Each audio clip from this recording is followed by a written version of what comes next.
sin amortiguamiento. Cuando le colocamos una cantidad de amortiguamiento, pues vamos a tener la referencia prima. Vamos a observar que para una estructura normal, tipo este edificio, por ejemplo, cualquier estructura de las que ustedes han visto a diario, vamos a encontrar que si el amortiguamiento de la estructura se parece al amortiguamiento cero o está muy cercano a cero, las frecuencias de la estructura y la frecuencia amortiguada van a ser iguales.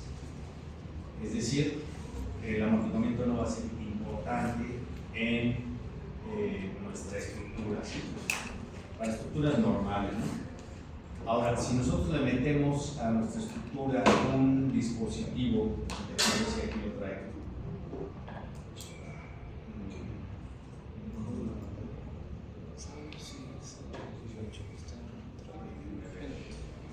No he visto, la verdad.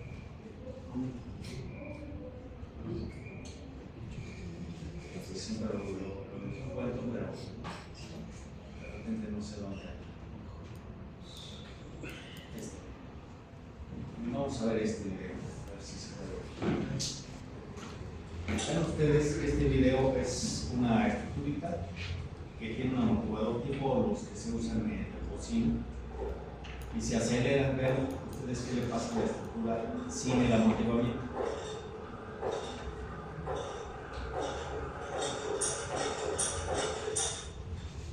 Y vean la otra estructura que tiene un amortiguador. Este amortiguador ustedes lo pueden conseguir en cualquier ferretería o en el Home Depot, por ejemplo, un amortiguador que se usa mucho ahora en las cocinas integrales al abrir la puerta. Exacto. Permite que abra, pero que no se azote la puerta. Entonces, es de este tipo, ¿no? Aquí, como es un modelo, pues evidentemente no se puede poner un amortiguador más grande. En realidad, estos amortiguadores se pueden colocar en una estructura real, son más grandes y van a hacer el mismo efecto que tenemos aquí. Por ejemplo, la torre mayor tiene este tipo de amortiguadores, son bastante grandes los amortiguadores y le ayudan a disipar la energía cuando se presenta por un sismo o el caso de viento. Entonces, vemos ahí que la estructura, esta va a ser la del lado izquierdo, como si tuviéramos nuestra estructura real. La estructura por sí sola va a responder como respondió esta. Si queremos, le podemos ayudar a través de estos amortiguadores y vamos a hacer que el comportamiento cambie notablemente y que la estructura no sufra durante el efecto de un sismo, ¿no? En este caso, la aceleración es una aceleración armónica, en la base es una mesa vibratoria muy pequeña, ustedes la vieron. Se le manda la señal a través de un ¿cómo se llama? Un archivo y se mueve, ¿no? Entonces, mire, si nuestra estructura tiene un amortiguamiento muy grande, como ustedes vieron ahí, lo que vamos a hacer es que la oscilación se reduzca. Esta oscilación, si es muy grande, pues va a hacer que nuestro edificio se mueva muy lento, ¿no? O que si hay desplazamiento, se baja más. Se puede bajar más. ¿Se puede bajar? Sí. Más ahí. Le das un tironcito. Ya, Al pedo. ahí está. Entonces, miren. Entonces decimos que el amortiguamiento, el H, va a estar en función de una cantidad de amortiguamiento.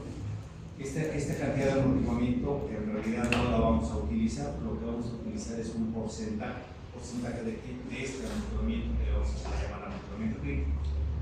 Se supone que hay una cantidad de amortiguamiento para valores que van creciendo, pues la estructura sigue oscilando, ¿no? Va a seguir oscilando, dependiendo de la cantidad de amortiguamiento, pero va a llegar un momento en que la cantidad de amortiguamiento, en ese momento la estructura deje de vibrar.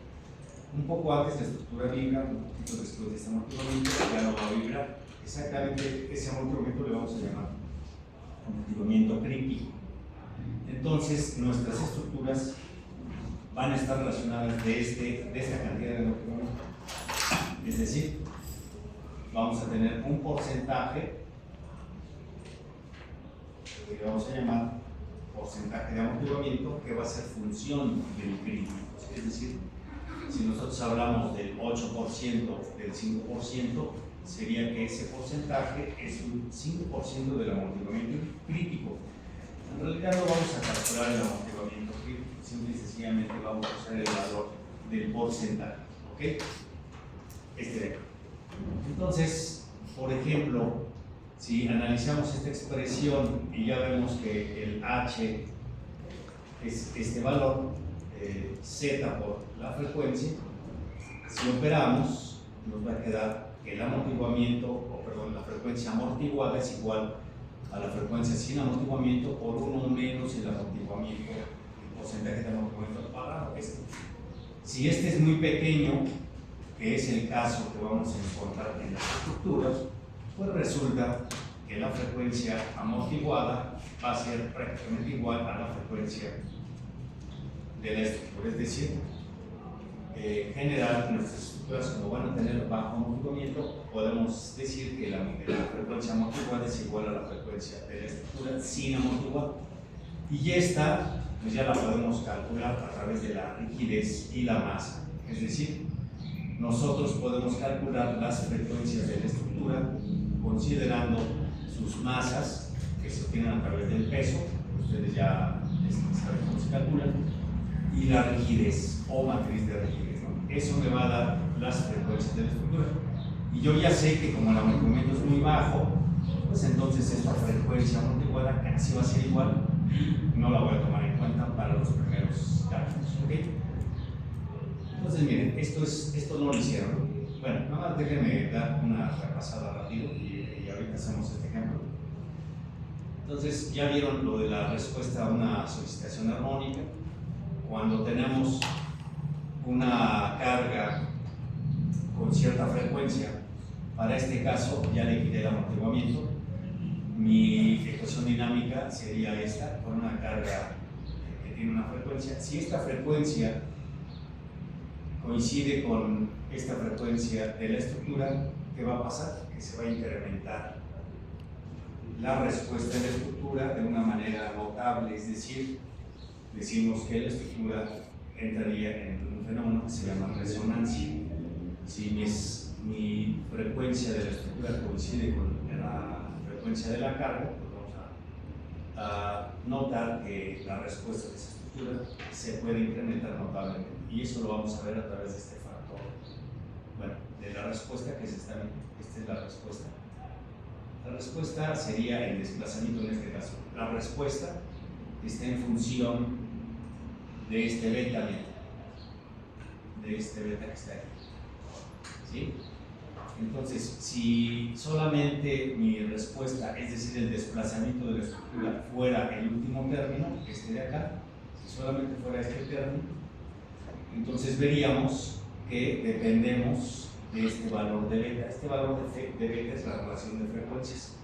Observen aquí, si la frecuencia, esta frecuencia, el beta es igual a 1, que es cuando coinciden las frecuencias, este término se vuelve 1 entre 0, es decir, la respuesta se va a incrementar casi hasta infinito.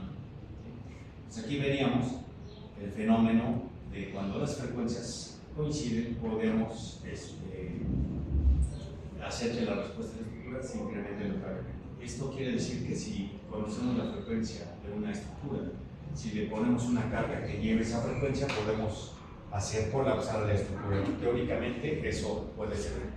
Entonces, si ustedes se acuerden del, creo que era de la primaria, ya no me acuerdo, o de la secundaria, del diapasón, que era una cosa así, ¿no? Aquí, bueno, aquí no va a importar, ¿no? Ustedes lo tomaban y ponían dos diapasones idénticos, ¿no? Fabricados de la misma manera. Entonces le daban un golpe aquí y empezaba a emitir ondas, ¿sí? Entonces de repente estas ondas hacían a que este empezara a vibrar, se empezaba a mover, igual que este vibraba al vibrar, pues, mandan las ondas y hace que este vibrara. ¿Por qué lo hace vibrar? Porque esto tiene una una frecuencia.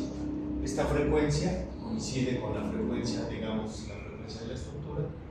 Esta y esta son iguales, entonces al momento de que la frecuencia de la carga, en este caso la carga es el sonido, esta frecuencia, pues hace que está libre.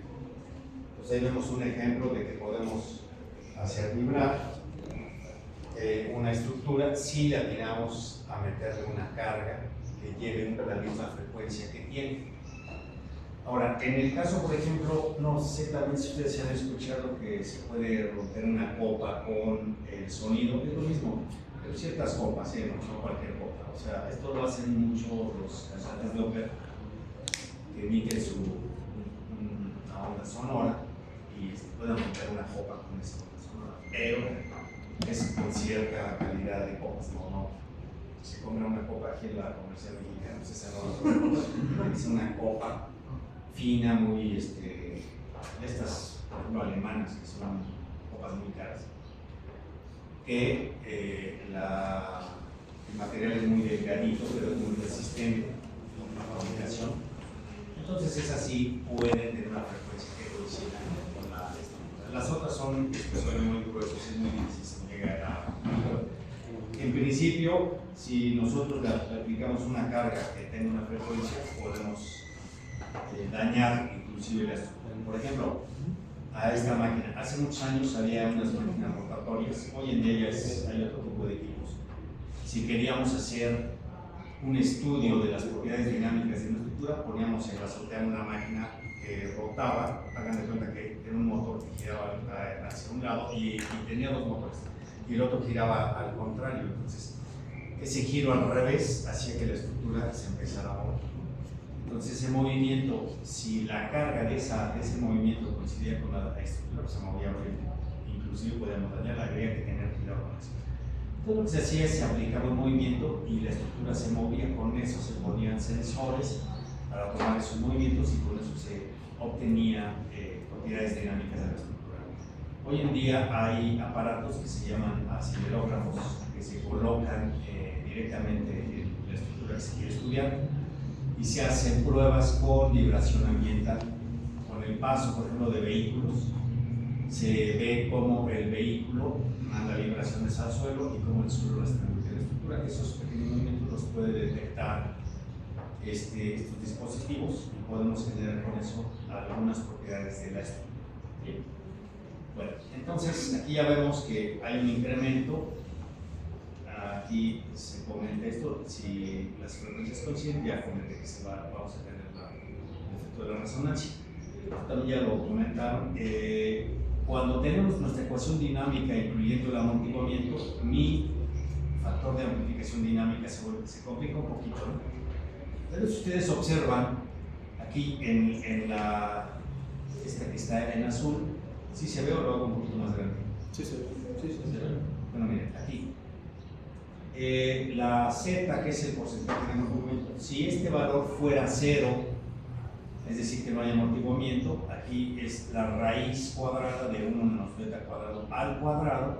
Si la Z fuera 0, sería la raíz de este cuadrado y me quedaría 1 entre 1 menos beta cuadrado, que fue la expresión anterior. ¿Sí?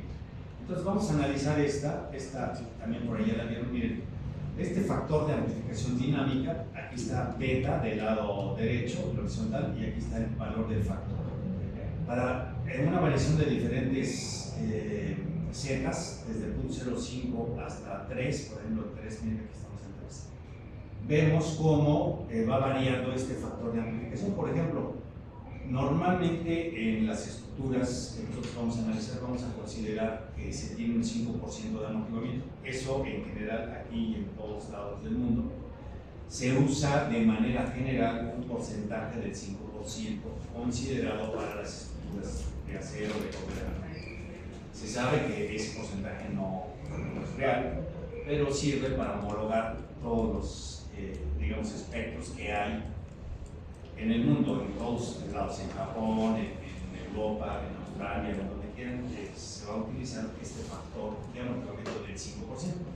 Entonces imagínense ustedes con un 5% de amortiguamiento, con un valor de 0.05, perdón, aquí la relación, de amortiguamiento, tendríamos aquí que la respuesta se incrementaría 10 veces. Es decir, si la fuerza de diseño de una estructura es, digamos, 10 toneladas, si por alguna razón viene un sismo con una frecuencia y coincide con el de la estructura, pues esas 10 toneladas tendrían que multiplicarlas por 10, es decir, tendría una fuerza de 100 toneladas. Si es que mi estructura tiene la misma frecuencia que la carga, ¿sí? Entonces, esto puede suceder, por ejemplo, de una manera muy sencilla. Nosotros tenemos 3 tipos de suelo. En general, en todo el mundo hay este tipo de suelo, excepto que aquí en México tenemos el problema de que las estructuras se han desplantado sobre un lago. Antes ustedes saben que era un lago, entonces ese lago estaba lleno de agua. Bueno, todavía hay agua y se sigue extrayendo agua para la ciudad. Entonces el terreno que está ahí cada vez se asienta más y se asienta. Entonces ese terreno responde de manera distinta, como si fuera una gelatina. Una gelatina, si ustedes la mueven su base, la gelatina se va a mover con movimientos muy rápidos. Si ustedes desplantan sobre esa gelatina una estructura, y si la estructura de arriba coincide con la frecuencia del movimiento de la gelatina, pues entonces va a incrementar su respuesta notablemente. ¿Qué quiere decir esto? Que si el suelo tiene una frecuencia y la estructura tiene la misma frecuencia que el suelo, entonces estamos metidos en problemas. Cualquier movimiento que venga y que oscile al suelo con esa frecuencia, la estructura va a incrementar su respuesta. Esto puede suceder y es muy notorio cuando en nuestra estructura calculemos un periodo. Acuérdense que el periodo de la estructura, acuérdense que va a estar relacionado con la rigidez y la masa. De aquí voy a obtener el periodo como esta relación, ¿sí? Como ya sé que la omega prima es casi igual que la omega, entonces no necesito meterle el amortiguamiento. Simple y sencillamente calculo esta a través de la rigidez y la masa. Puedes calcular estas dos. Con este evalúo el periodo y con eso ya voy a saber por dónde anda mi estructura. Entonces, si pensamos en el suelo de la Ciudad de México, que tiene el del Valle Negro un periodo de 2 segundos, si mi estructura tiene 2 segundos, pues lo que tengo que hacer es corregir ese periodo cambiando las propiedades de la estructura, es decir, aumentando tensiones, metiendo más rigidez o haciéndola más flexible de tal manera que el periodo no se parezca a 2 segundos. ¿Okay? Sí. ¿Cuáles son, bueno, en su experiencia, cuáles son las soluciones más utilizadas para modificar ese periodo cuando coincide? Hay muchas. Por ahí hay unas par de presentaciones que también las tienen en el Drive, que las voy a comentar rápidamente. Las pueden estudiar ahí. Ahí vienen las soluciones estructurales prácticas o que se han utilizado. Hablaremos de eso rápidamente, pero ya ustedes en su momento las estudiarán completamente. Bueno, entonces miren, a medida que yo aumento el amortiguamiento, por ejemplo, a la estructura ya sé que mi estructura va a estar con un 5%, o sea, puede estar aquí. Entonces, ¿qué debo de hacer? Sacar mi estructura de esta zona. Esta zona que está aquí es la más alta. Debo de sacar mi estructura para que esté fuera de esta zona que ya la conozco. Para eso me va a servir conocer la zona, el lugar donde voy a sostener mi estructura. Entonces, yo la debo de sacar de ahí.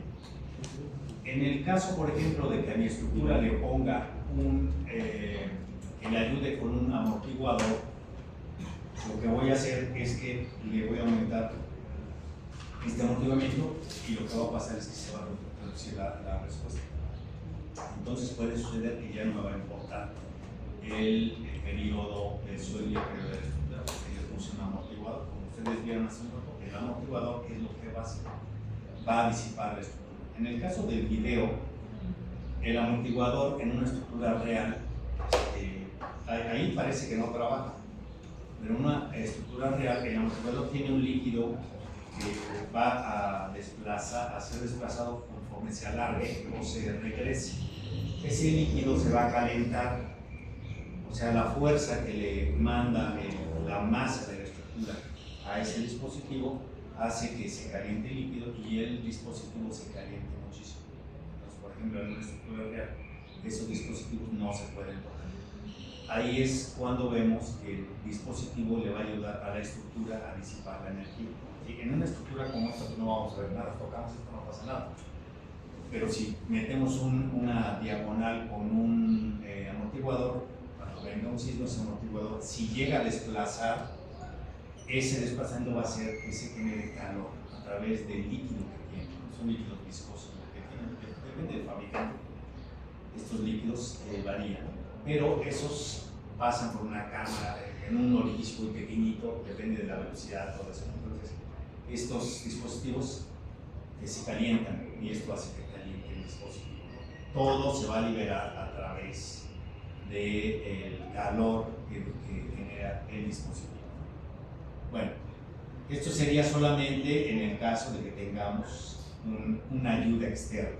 Bueno, luego después, ya también vieron esto, ¿no? Pues, el impulso. Aquí me voy a referir a dos cuestiones. Miren aquí.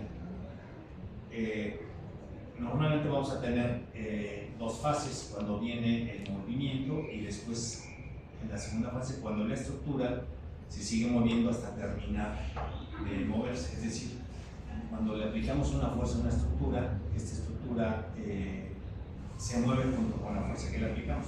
Le quitamos la fuerza y la estructura se va a seguir moviendo. Depende de la estructura, evidentemente. Entonces vamos a tener dos fases y aquí nuestra respuesta sería de este tipo. Aquí está. Esta sería la respuesta. Acuérdense que respuesta, en este caso, me refiero al desplazamiento, ¿sí? ¿Cómo responde la estructura cuando le aplicamos una carga? Eso es la respuesta. En este caso es un impulso, una carga muy pequeña en cierto tiempo. ¿Cómo responde la estructura cuando le aplicamos ese impulso? Imagínense que esta estructura la empujamos. ¿Cómo responde esa estructura a ese empuje? ¿Sí? Entonces, esto lo vamos a estudiar con esta guía. Para una carga cualquiera, en un cierto tiempo, mi respuesta se vuelve ahora esta. ¿Sí? Y esta me va a servir para resolver el problema dinámico, y es la que se utiliza, el problema dinámico, cuando tenemos un acelerograma registrado del movimiento del suelo. Si cuando viene un sismo, hay estaciones, ¿sí? ¿Saben ustedes por qué la alarma sísmica suena? ¿Y dónde está la alarma sísmica? Sí, Está en el sur, ¿no? Bueno, en la costa, porque está ahí en la costa. Es la zona de mayor actividad sísmica. Porque ahí es donde se van a registrar los movimientos mayores. En la televisión ustedes escuchan, por ejemplo, ahora que ha habido los sismos muy pequeñitos, como bien dicen, le llaman microsismos. Pero ya no existe el término microsismo y macrosismo, son sismos. Vamos a ver de dónde sacan que son microsismos, pero bueno, ya los, ¿cómo se llaman? Los noticieros, pues ahí le ponen nombre a las cosas y ya se llaman microsismos. Eso es incorrecto. Son sismos con una magnitud muy pequeña. Esos ocurren dentro, en fallas locales que se han estudiado desde hace muchos años en México, solo que aparentemente con el sismo del 2017 pudiera ser que se hayan activado y que ahora se muevan un poco mal. Entonces, las estaciones que hay, si ustedes se fijan en la red acelerográfica del país, va a tener muchas estaciones. Ahora ya se puede conocer mucho más lo que está pasando con los sismos en la República Mexicana, y ustedes pueden observar, si se meten al Sismológico Nacional, el mapa de todos los sismos que hay, y van a ver muchos puntos, muchísimos. O sea, a diario hay, no sé, 100 o 1000 temblores con magnitudes muy pequeñas. O sea, la corteza se está moviendo. Evidentemente, esa corteza no genera movimientos muy grandes. Entonces, ustedes pueden ver el mapa y hay miles de sismos. Pueden observar también el mapa de la Ciudad de México y hay bastantes sismos muy pequeñitos desde hace muchos años. Entonces, la zona costera, que es la que tiene digamos, las estaciones, cuando recibe el movimiento local, inmediatamente manda una señal, porque esa señal, como es más rápida, la velocidad de la luz llega alrededor de 60 segundos, un poco menos, como 50 segundos, la señal avisando que ya viene la onda. Entonces esos 60 segundos más o menos es lo que, por eso, bueno, evacuación debe durar más o menos eso. Es lo que pudiera darnos la oportunidad de salir del edificio, aunque también ahí hay un error. Si los edificios están bien hechos, no debería uno de salirse. El problema que tenemos es que muchos edificios son antiguos, se han diseñado con códigos anteriores y no han sido actualizados. Pero edificios modernos, por ejemplo la Torre Mayor, pues los bajan, no deberían de bajarlos. O sea, deberían de quedarse ahí. Y es más, no se pueden usar los elevadores. Entonces, ¿cómo van a bajar? Pues ahí, por ejemplo, la Torre Mayor no baja. Sí se salen algunos, pero pues, evidentemente no, es imposible bajarlos. Entonces, si la estructura es segura, no es necesario hacer eso. Sin embargo, aquí, por ejemplo, se baja un piso, el otro no se baja y así. Entonces, los que no se bajan, si se cae el edificio, pues ya se enamoraron. Entonces, eso es algo por el flujo de la gente que va a salir. Si viene de inmediato el siguiente, pues ya se atascó y entonces es un problema. Entonces, esa tiempo que tarda de menos de 60 segundos, pues nos avisa. Entonces escuchaba que el noticiero dice, bueno, y no sonó la alerta, así, pues es que no tiene que sonar aquí. ¿De qué sirve que suene si ya el sismo está aquí? No hay tiempo. O sea, no hay tiempo. Se presenta el sismo así y se siente de inmediato, porque las cercanías son pocos kilómetros. Entonces, es imposible que mande una señal extraordinaria, ¿no? Pues ya cuando la mandó, pues ya se acabó. Solamente funciona en las postas, ¿no? O sea, si ustedes escuchan por ahí, ay, es que no sonó la alerta, así, no tiene por qué sonar, si existe. No sucedió en esa zona. Solamente en esa zona hay alerta. Es la zona del Pacífico, ¿no? En Michoacán, Guerrero, Oaxaca, ahí están todas las estaciones y son las que están perfectamente localizadas para que si es que no se las han robado. Porque también sucede que se la roban, si sabían eso, se la roban y de repente pues no hay señal. De repente, ¿por qué no? Porque se robaron las estaciones. Vivimos en un país que ustedes saben cómo es. En fin, entonces, si no suenan es porque no existen las estaciones y el sismo ocurre aquí. Bueno, entonces esta expresión nos va a ayudar a entender cómo se va a comportar. Esto está sin amortiguamiento aún. Entonces, esto es el siguiente ejercicio que vamos a hacer. Vamos a analizar nuestra respuesta a través de estas gráficas. Y la respuesta va a ser esta. Esta la transformamos a esta de aquí. Miren. La respuesta Y, transformando esta de aquí arriba, la podemos presentar como esta.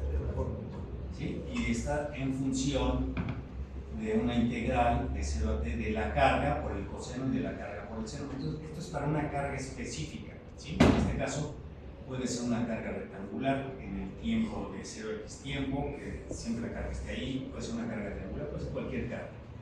Entonces, esto lo vamos a resolver a través del concepto de la integral. ¿Cuál es el concepto de la integral? Si se recuerda. Suma de curva. El área de bajo la curva, ¿no? Pero ¿cómo le hacíamos cuando estudiaron ustedes antes de meterse a las fórmulas? ¿Series? No. Eso es mucho después. O sea, el concepto de la integral, ¿cómo se puede obtener una integral de una curva si conocen la curva? Nada más si les doy la curva, ¿cómo tienen el área bajo esa curva? Su figura. Dos.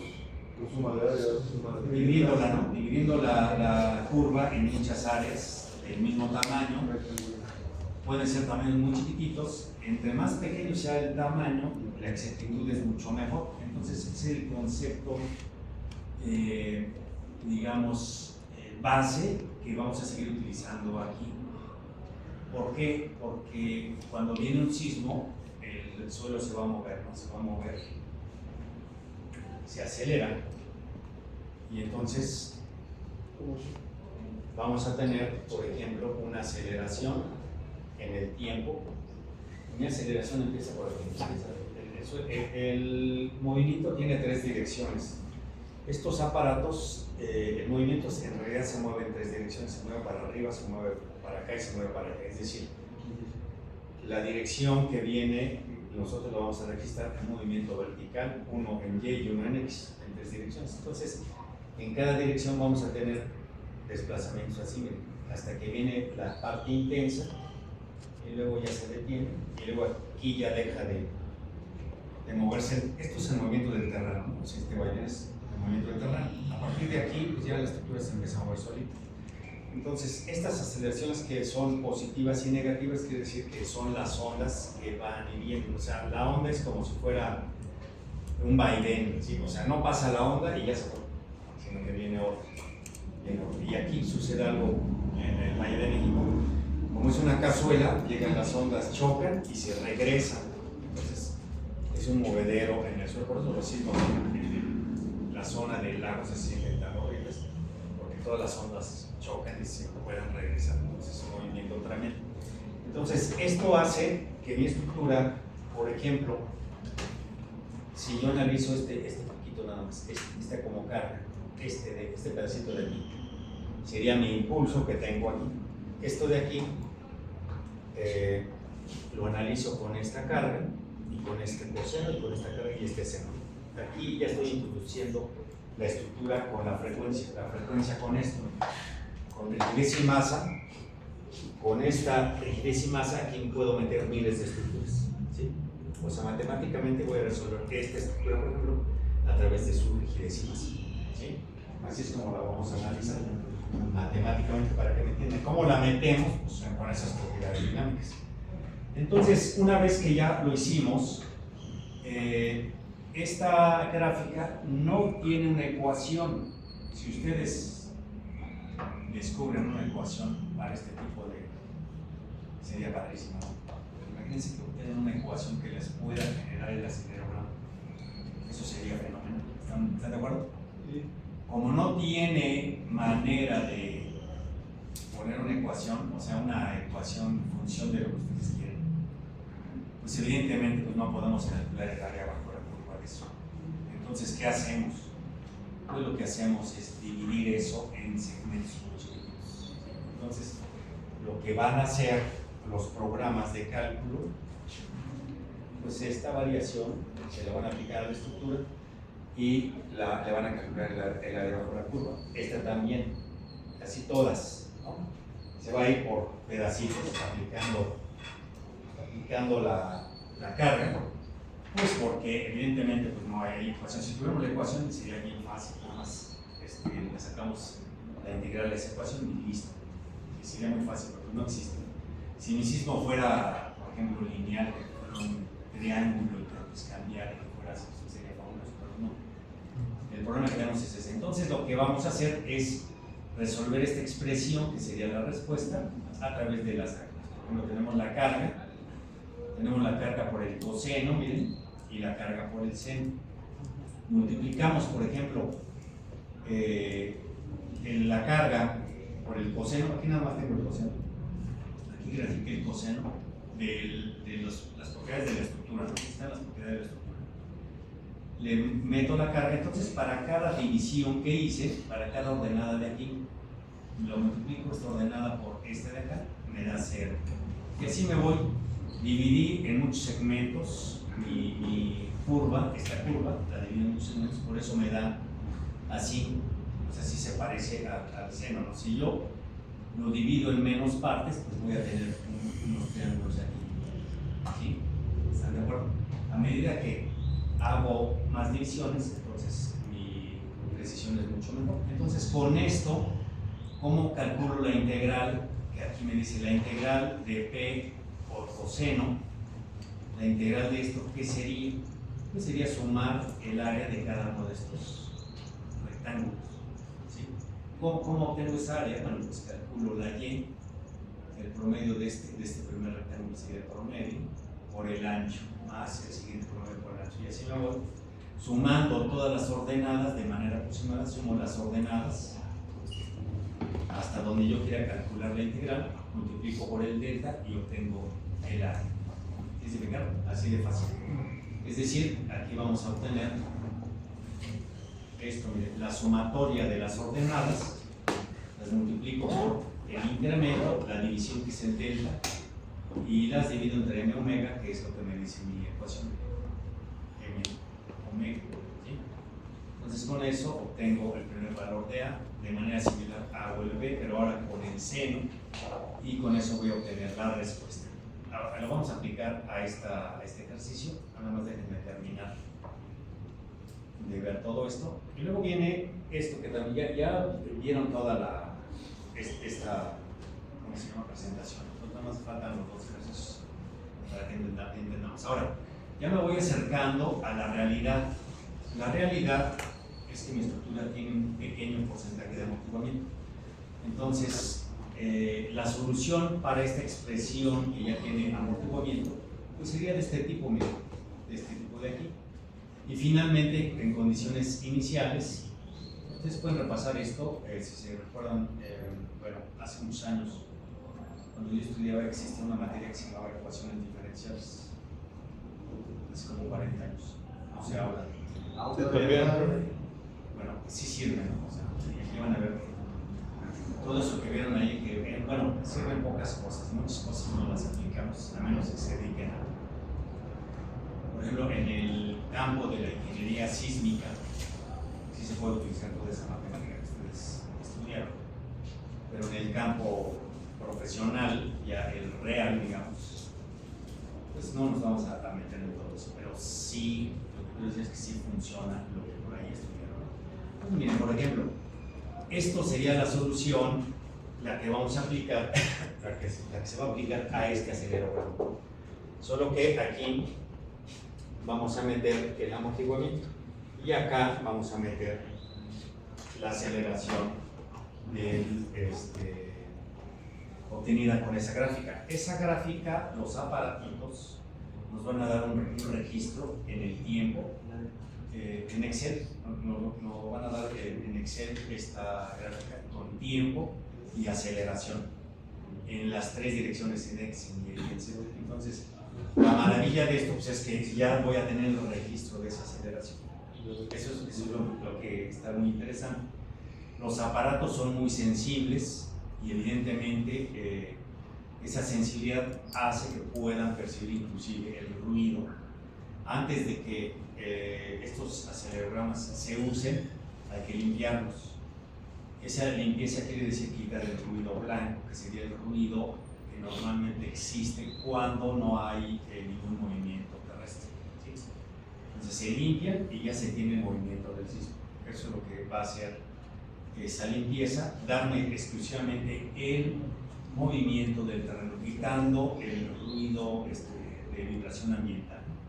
Bueno, entonces con esta, la P va a obtenerse de la siguiente manera. Ya nos acercamos ahora a lo que realmente necesitamos, analizar nuestra estructura ante un movimiento del suelo. Y aquí se ve claramente, mi estructura en realidad está aquí, está en este eje. Cuando viene un sismo, la estructura se va a desplazar. No quiere decir que la estructura se va, lo que se está moviendo es el suelo. O sea, probablemente ustedes no lo sientan tan así, pero se puede ver fácilmente, por ejemplo, en un auto, ¿no? Si ustedes ven un auto estacionado, el auto va a tratar de desplazarse. ¿Por qué? Porque el terreno es lo que se está moviendo. O sea, toda la masa se mueve, se está moviendo. No es tan perceptible el movimiento, pero ustedes hagan de cuenta que están, por ejemplo, si han ido al mar sobre un barco, o una lancha, no, pero hagan de cuenta la onda del mar, están ahí, las ondas se van moviendo, hagan de cuenta que están así. Entonces, la onda desplaza a lo que esté sobre el agua. Aquí sucede lo mismo, el terreno, no hay sismo, el terreno se mueve, viene la onda de movimiento y la masa se desplaza. Entonces, al desplazarse, la estructura está como esta de aquí.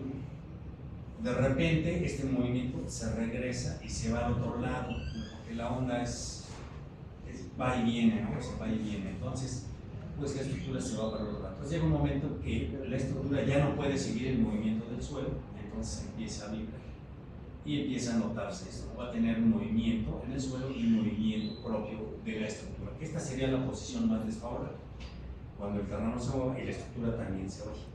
¿sí? En ese momento es cuando vamos a tener la respuesta máxima y esto es lo que nos va a interesar. Entonces, de aquí veríamos que mi solución dinámica sería esta. La masa por la aceleración más el amortiguamiento por la velocidad y más la rigidez por el desplazamiento va a ser igual a la masa por la aceleración del suelo. Esto de aquí es la aceleración del suelo. Y esta es la que me interesa resolver con la integral anterior. Entonces de aquí miren, mi integral queda así. Ahí está ¿cómo se dice? La P igual a la masa por la aceleración. Y la solución sería esta. Esta es la solución que se aplica por ejemplo, en el sismológico nacional. Evidentemente, pues esto tiene mucho mejor información. Entonces, con esto nos van a dar lo que se llaman espectros de respuesta de los sismos que se presentan. Todo esto lo hace el Instituto de Ingeniería y ellos nos van a decir la magnitud de las aceleraciones que se presentan, ¿sí? Entonces, esto es lo que nos interesa. Ahora, esta ecuación, la de la integral, pues la resolvemos como ya les comenté. Aquí, déjenme ver si traigo creo que no lo puedo correr aquí. Pero miren, más o menos para que capten, si nosotros le sometemos a una estructura de un grado de libertad, una aceleración a la base, esta estructura tendrá un periodo de vibración. Si nosotros sometemos a esa estructura a un acelerograma, pues resulta que la estructura va a responder con este movimiento.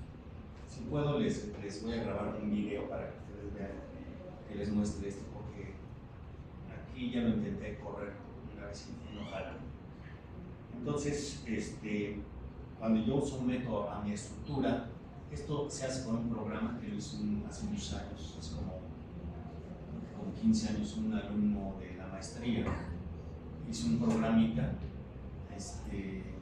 para resolver la integral con los acelerogramas reales. Acuérdense que este acelerograma, esta es una gráfica, pero en realidad el acelerograma está dado en una tabla X, Y, 2 puntos, ¿sí? O sea, es una tabla, es un registro en Excel que podemos manejar. Entonces, con base en ese registro, pues, se hace la interpolación a través del área bajo la curva. Entonces, con esto se obtiene esta gráfica. Esta gráfica es la respuesta de mi estructura que tiene una frecuencia y un amortiguamiento. ¿Qué va a pasar? Que aquí vamos a considerar un amortiguamiento fijo del 5%. O sea, ya no voy a meter un valor diferente, simplemente considero que el amortiguamiento es 5% y con eso me quito de muchos problemas. Con eso obtengo la respuesta. Esta respuesta es la manera en que responde mi estructura a este acelerograma. Ahora, lo que aquí me interesa para esta estructura que tiene su frecuencia definida, lo que me va a interesar es esta respuesta máxima, esta nada más, solo esta. Esto es lo que vamos a hacer, que nosotros le vamos a aplicar a la estructura una acelerograma y vamos a obtener su respuesta, ¿sí? Ya que obtuve la respuesta, aplico este mismo acelerograma a otra estructura que tenga otro periodo de vibración y me va a dar otra respuesta. Y así lo voy a hacer para muchas estructuras con diferente periodo. Lo único que tengo que cambiar es la frecuencia, ¿se acuerdan? No voy a hacer nada más que cambiar la frecuencia y a esa misma frecuencia resuelvo la respuesta y tendríamos este gráfico. Utilizo solamente los valores máximos. Eso me va a llevar a que solamente me va a interesar obtener el valor máximo para esa función de acelerograma. Esta de aquí, este sería el acelerograma. Solamente me interesa el máximo, entonces si me interesa el máximo puedo obtener estas relaciones de aquí. Si mi forma de la respuesta tiene una forma senoidal, normalmente las respuestas ustedes pueden ver, por ejemplo, el movimiento de un edificio son armónicos, o sea, entran dentro de la onda senoidal. ¿Qué quiere decir esto? Que la estructura se mueve para allá, se mueve para acá. se está moviendo así. O sea, la mayoría de las estructuras se van a mover lentamente de esta manera, lo que significa que tienen un movimiento senoidal. Entonces eso nos ayuda mucho matemáticamente. Entonces, si es esta la forma de la solución, me interesa el máximo de acuerdo con esto. Entonces el máximo ocurre cuando este seno sea 1, ¿sí? Voy a tener un máximo cuando el seno sea 1. Entonces la respuesta máxima sería esta: A igual a pseudo desplazamiento. Lo mismo sucede con la velocidad.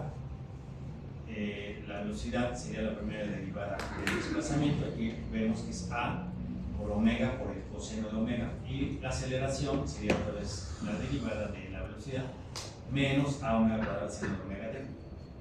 Y de aquí obtengo que la velocidad máxima ahora sería A omega, y le voy a llamar omega sd, y esto es la pseudo velocidad. ¿Por qué pseudo velocidad? Pues porque en realidad no es una velocidad real, sino porque estamos utilizando, sí, porque pasó un espectro de un registro que tenemos por ahí. Entonces en realidad no es una velocidad, sino es una velocidad dependiente de lo que yo le esté colocando. Entonces, si pudiéramos medir la respuesta de la estructura, entonces sí tendríamos velocidades reales y desplazamientos reales, ya con un registro.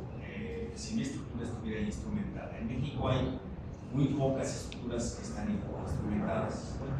La torre Tlatelolco, algunos puentes que se han instrumentado, pero el nuevo reglamento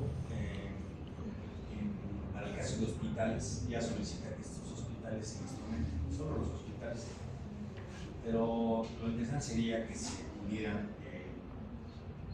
monitorear todos los edificios para ver si efectivamente lo que se está haciendo es correcto, si hay que cambiar algo. Entonces es muy difícil.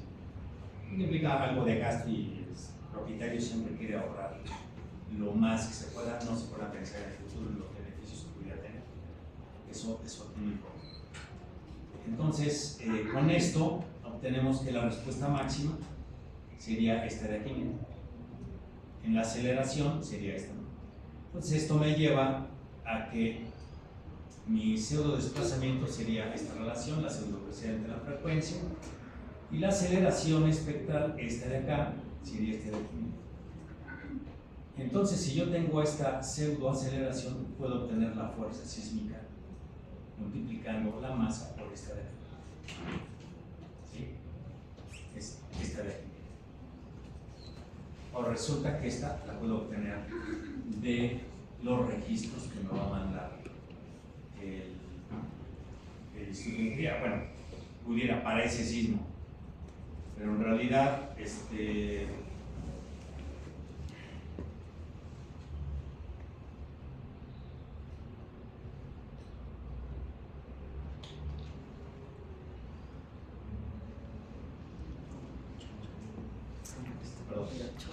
entonces, si nosotros tenemos esta pseudoaceleración dada a través de lo que le vamos a llamar un espectro de diseño, pues entonces podemos obtener a través de, ¿cómo se llama?, de la masa, la fuerza para la cual debo diseñar mi estructura. ¿Cómo vamos a obtener esta pseudoaceleración? Pues a través de la frecuencia de la estructura. Necesitamos la frecuencia de la estructura. Con esa frecuencia entramos a un espectro, con ese espectro obtenemos esta SA, y con esto obtenemos esta fuerza. Así de fácil. Esto aplica para un grado de libertad. O sea, en un grado de libertad no hay ningún problema. Es decir, ¿qué vamos a obtener de estos acelerogramas? De este acelerograma vamos a obtener lo que vamos a llamar un espectro de diseño. Bueno, no nada más de este, ¿no?, sino de varios. Si queremos diseñar una estructura, pues tenemos que usar todos los acelerogramas posibles para cubrir la estructura y que esta estructura soporte sismos pequeñitos, sismos más grandes, sismos intermedios. Por ejemplo, el sismo de 2017. Ese sismo de 2017 no fue muy fuerte y está cubierto dentro de los espectros de las notas. ¿Sí? Entonces, si la estructura se diseñó con el espectro de las notas está cubierto. Si viene un sismo que ya nos pasó en el año 1985, los espectros eran mucho más pequeños que los que se presentaron, pues evidentemente las estructuras no estaban diseñadas para esa fuerza de sismo, lo cual significa que no tenemos la verdad absoluta de que un sismo se presente en este momento con una magnitud gigantesca que puede pasar, ¿sí?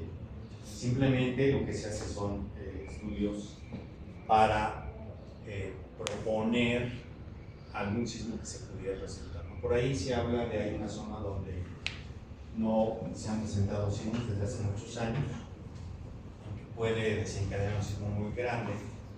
Esperemos que no sea así. Si se llega a presentar va a ser mayor que el del 85 y puede tener problemas muy fuertes. Entonces, esto de aquí, ahora vamos a aplicarlo. Déjenme terminar todo esto y el lunes hacemos los dos ejercicios para que ya quede. Sí. ¿Esa zona donde se está esperando liberarse energía, dónde sería? En Oaxaca y Guerrero, en esa zona. Pero que ya llevan años diciendo que no ha temblado, pues ya que tiemble, ¿no? Que se libere. Por ejemplo, ¿cómo es? O sea, simplemente, aquí les voy a dejar la tarea, una tarea más. No sé, ya hacemos que no es de la tarea, ¿verdad? A ver, hagan una pero buena investigación de los sismos y sus efectos. O sea, no usen la inteligencia artificial, le ponen sismo y ya sale todo. Investiguen y pongan la referencia de qué es un sismo, cómo se genera. Aquí la pregunta sería, por ejemplo, ¿cómo creen ustedes que sismos y sus efectos? O sea, ¿cómo se generan, cómo se miden, qué efectos tienen en las estructuras? Por ejemplo, ¿cómo creen ustedes que de repente se presenta un sismo muy fuerte? ¿Qué puede suceder?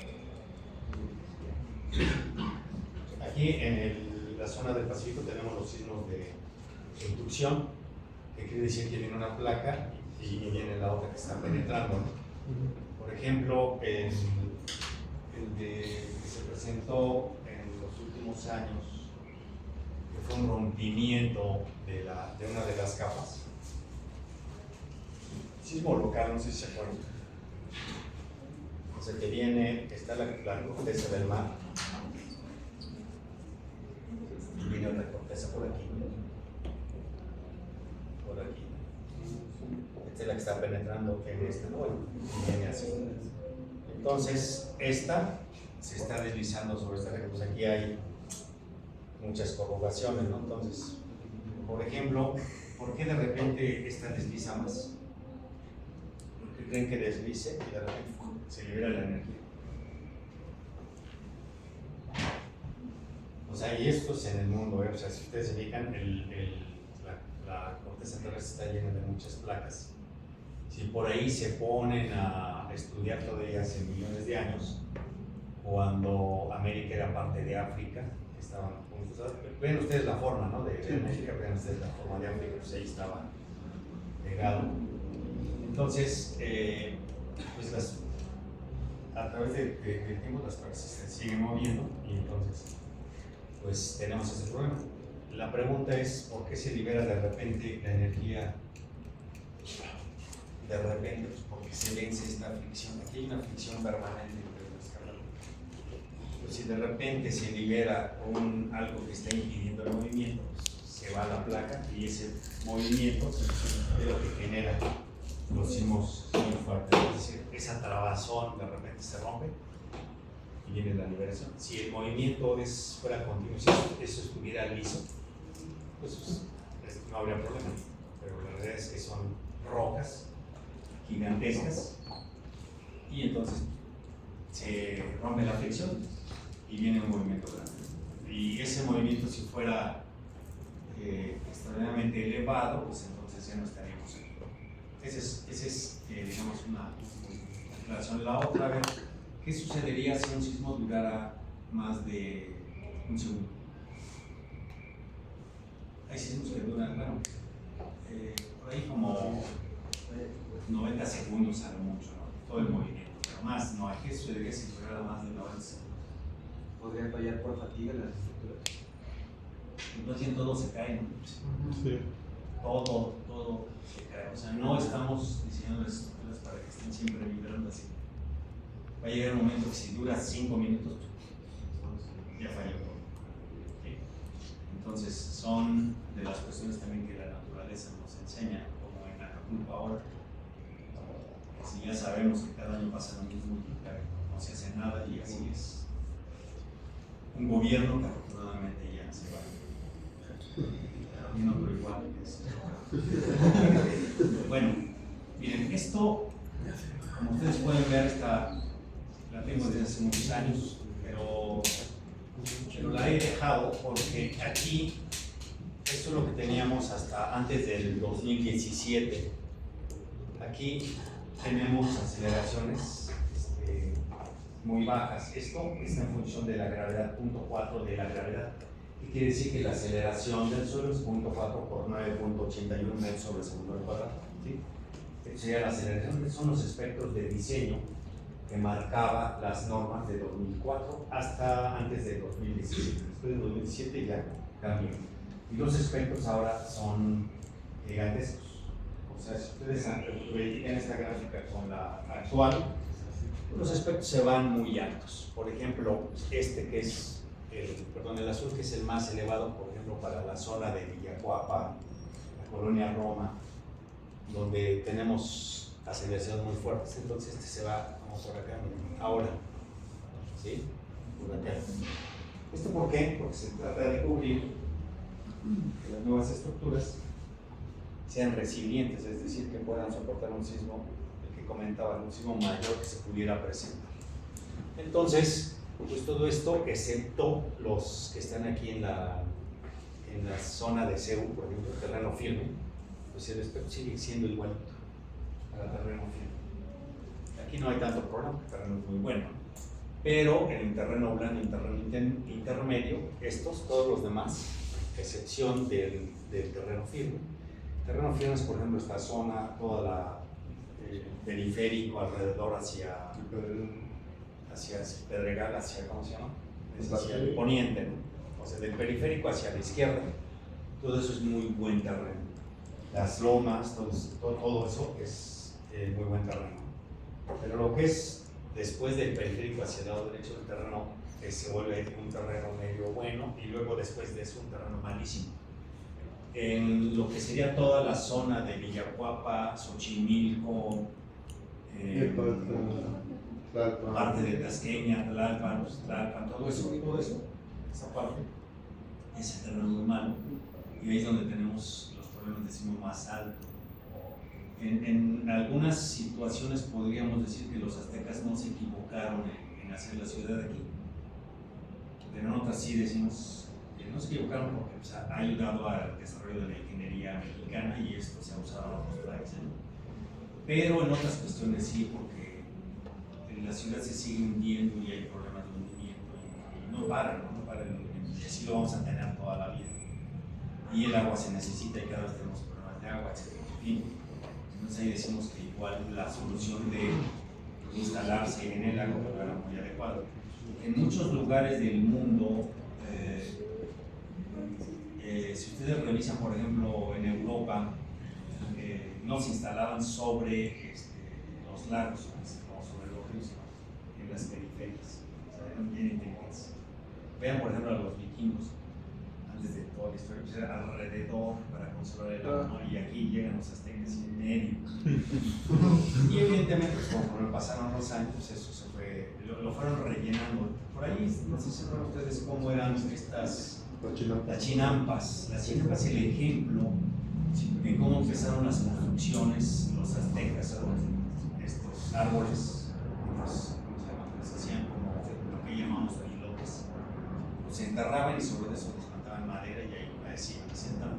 Bueno, pues eso fue parte del desarrollo de ingeniería, ¿no? Pero solo aquí en México se le ocurrió a estos hombres instalarse ahí en medio del lago, ¿no? Imagínense.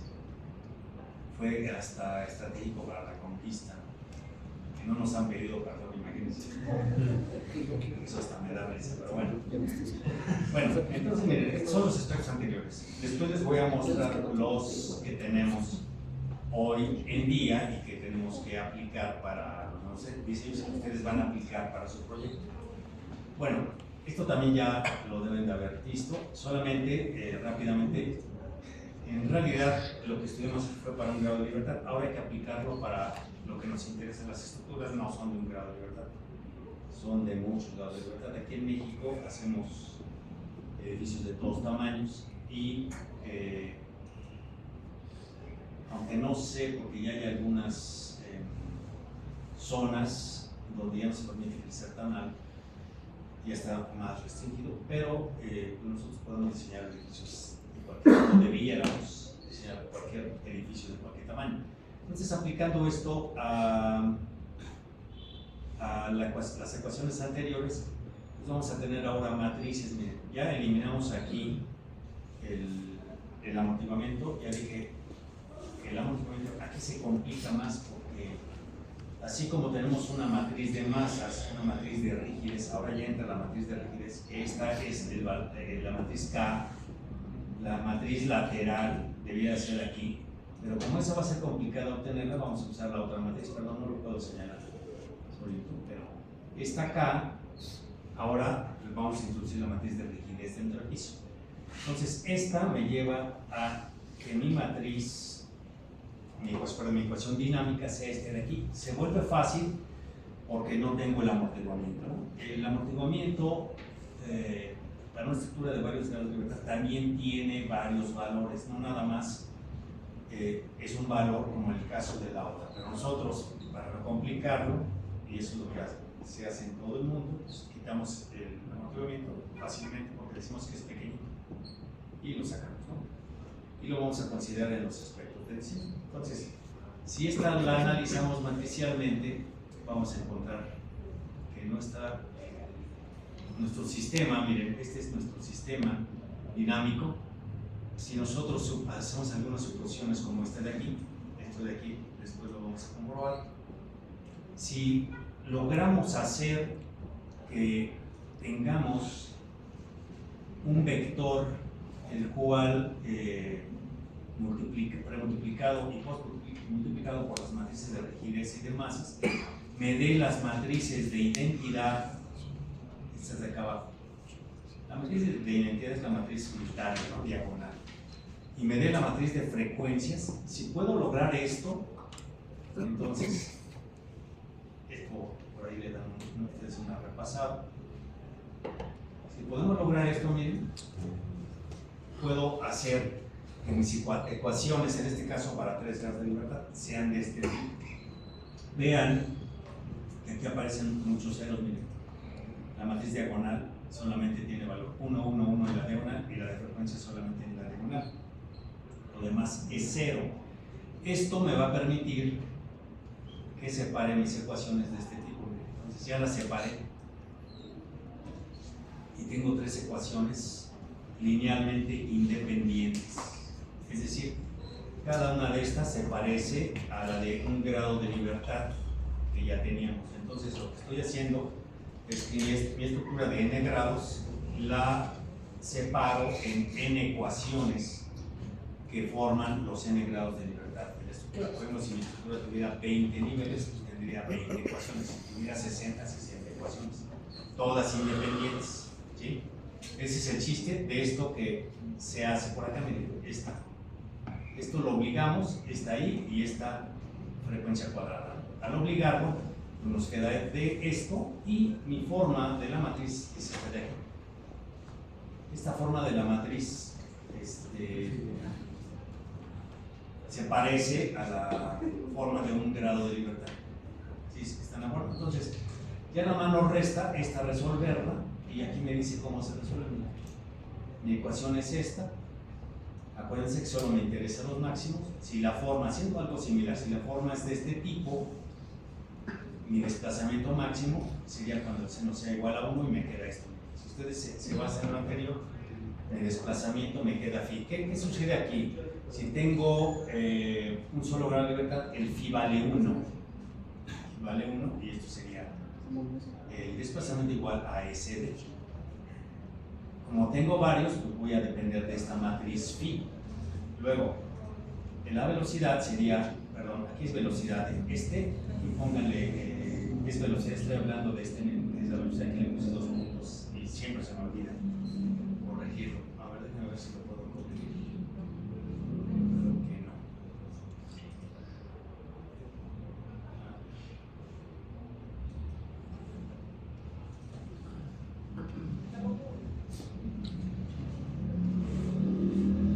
No, este no lo se observa. Bueno, en fin, aquí es velocidad, ¿no?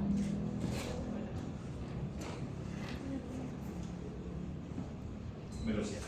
Y este sí es aceleración. Esta de aquí, finalmente, sería x, 2 puntos, que es la aceleración en el tiempo, sería igual a CJ por phi j por SAJ. Si nuevamente, si nuestra estructura tuviera un grado de libertad, sería SD igual a SA entre omega cuadrado, omega 1 al cuadrado. Entonces con esto, pues ya puedo obtener las fuerzas en mi estructura. Este sería el desplazamiento, que va a ser función de este phi, y mis fuerzas para cada una de las ecuaciones lineales sería la rigidez por el desplazamiento obtenido por esta. El SD, al igual que el anterior, lo voy a obtener con los espectros de respuesta. SA, SA sería la aceleración, pseudoaceleración, que la voy a obtener de mi espectro de diseño. Entonces, mi solución estaría muy fácil. Ahora, ¿cómo voy a obtener este phi? Este es el chiste. El phi lo vamos a obtener de la siguiente manera. Si tenemos esta ecuación, que sería una vibración libre, esta ecuación también la estudiaron ustedes no sé si en en ecuaciones diferenciales se estudió. Esta ecuación tiene, si esta ecuación es de esta forma, donde x sea phi por seno de omega t, x, la aceleración sería la derivada doble de esto, ¿no? Primero omega coseno de omega t y luego menos omega cuadrada seno de omega t. Sustituimos acá en esto y ordenamos, y me queda k, está acá, menos omega cuadrada m por phi j ambos y por el seno. ¿Sí? Entonces, esta sería mi ecuación, la que me interesa esta de aquí. ¿Cómo resuelvo esta ecuación? Bueno, ¿cuál de los dos términos debe ser igual a 0? ¿El seno es 0 en general? Pues no, el seno siempre va a tener valores, ¿no? ¿Estamos de acuerdo? Es una gráfica. Entonces, esa no es 0. Lo único que tiene que ser 0 es esto. ¿Sí? O sea, para que se cumpla esta expresión, el seno es diferente de 0 en cualquier tiempo. En cualquier tiempo, esto es diferente de 0 y esto de acá, de 0. Esto de acá es lo único que puede ser 0. ¿Sí? Si yo quiero que esto sea 0, entonces este es diferente de 0, esto debe ser igual a 0. Planteo esta ecuación y para que esta ecuación se cumpla, para que esto se cumpla, el determinante de k menos omega cuadrada m debe ser igual a 0. ¿Cuántas soluciones vamos a tener aquí? Si se acuerdan de este asunto que sería un problema de vectores y valores característicos, no se acuerdan de eso. ¿Cuántas soluciones tenemos aquí para esto? El vector phi, ¿cuántas soluciones puede tomar?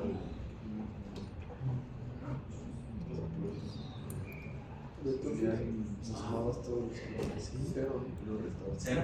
O sea, si este vale 0, entonces ya valió 0. Entonces, ¿para qué sirvió? Si ya sé que phi vale 0, entonces ya no puedo hacer nada de lo de acá. Si esto vale 0, no hay desplazamiento. ¿No? ¿O no? Sí. No debe valer 0. Si vale 0, pues no hay desplazamiento, no hay aceleración, no hay fuerza, no existe. La matemática los falló. Entonces, si se recuerdan de esto, eso lo vamos a ver en la próxima clase. ¿Cuántas posibles soluciones tiene esto. ¿Sí? Creo que esta es la última. Entonces, miren, lo siguiente es con las rigideces que ustedes obtengan, vamos a obtener este determinante. K menos omega cuadrada m es, vamos a obtener un determinante de una manera muy fácil. Si mi estructura tiene 3 grados de libertad, en este caso, vamos a obtener el determinante de una matriz. ¿Se recuerdan? ¿Cómo se llama? Esta manera de los primeros semestres, ¿no se acuerdan? O sea, se suman las diagonales. Las diagonales derechas, Y luego se izquierdas. Exacto. ¿Cómo se llama eso? Ya se les olvidó, pero sí. Diagonales derechas menos diagonales izquierdas. Solo las diagonales. Con eso obtenemos el determinante. Obtenemos el determinante de aquí. Lo igualamos a 0 y ¿qué nos da? ¿Se acordaron qué les da? ¿Qué les da? Valor. ¿Qué les da? ¿Qué les da si resolvemos esto? O sea, mi matriz K, ¿de qué orden es para mi estructura de 3 niveles? De 3 por 3. ¿La matriz de rigidez? De 3 por 3, ya vimos, ¿no? Cómo tener una matriz de rigidez. Bueno, si resto K, multiplico por omega la matriz M, la omega es lo que quiero obtener. ¿Sí? La frecuencia que quiero obtener. ¿Qué me va a dar si hago el determinante de esta resta de matrices? ¿Qué me va a dar? Un sistema de ecuaciones. No. El sistema de ecuaciones lo tengo antes. ¿Modo vector? No. Antes, acuérdense de matemáticas 1, 2 o 0, de kinder, pues. ¿Qué da eso? Esto, vamos a ver. Esto me va a dar algo. ¿Cómo se llama ese algo que me da? Hasta ahí lo voy a dejar, porque ya es la última lámina. Entonces, con esto ya repasamos. Para el lunes traigan sus rigideces. Lo vamos a aplicar.